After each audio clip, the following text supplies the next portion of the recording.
चलो एक और कहानी सुनाता हूँ। एक गांव में एक चालाक ज्योतिषी रहता था, जो गांव में एक बड़े इमली के पेड़ के नीचे बैठकर आते जाते लोगों का भविष्य बताता था। उसे ज्योतिष विद्या का तो कोई ज्ञान नहीं था, लेकिन वह अपनी चतुराई से लोगों के चेहरे पढ़कर और उनके हाव भाव देखकर उनके बारे में छोटी मोटी भविष्यवाणी करके पैसे कमाता था।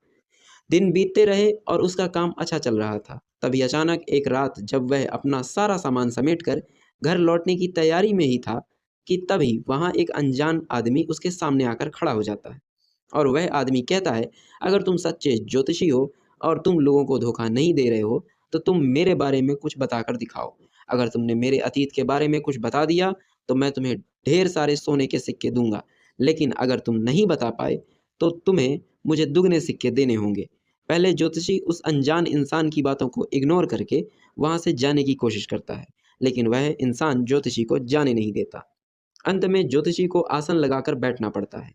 ध्यान लगाकर ज्योतिषी कुछ मंत्र पढ़ता है और उसके अतीत से जुड़ी कुछ भयानक बातें बताता है। ज्योतिषी कहता है, तुम्हारा नाम गुरु नायक है। आज से कई सालों पहले जब तुम अपने गांव में रहते थे, तो किसी इंसान ने तुम्हारे ऊपर धारदार हथियार से सीने पर वार किया था और तुम्हें मरने के लिए कुएं में फेंक दिया था, पर तुम बच गए और अब तुम उस हत्यारे की तलाश में यहाँ आए हो।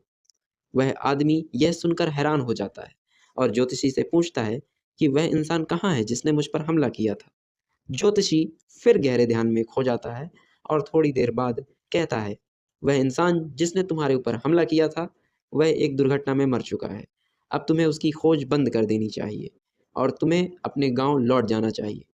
सुनो, दोबारा इस दिशा में वापस मत आना, वरना तुम्हारे भविष्य के लिए बहुत खतरनाक होगा। वह इंसान संतुष्ट होकर चला जाता है। जाते हुए ज्योतिषी को कुछ सिक्के भी दे जाता है। लेकिन जब ज्योतिषी को भविष्य देखना आता ही नहीं था, तो उसने कैसे गुरु नायक के अतीत के बारे में बता दिया। इसका उत्तर जानने के लिए चैनल पर फुल एक्सप्लेनेशन वीडियो देखिए। कहानी का नाम है the astrologer's day by R K Narayan. Foundation courses की तैयारी के लिए channel study with Ravi Prakash को ज्वाइन कीजिए, सब्सक्राइब कीजिए।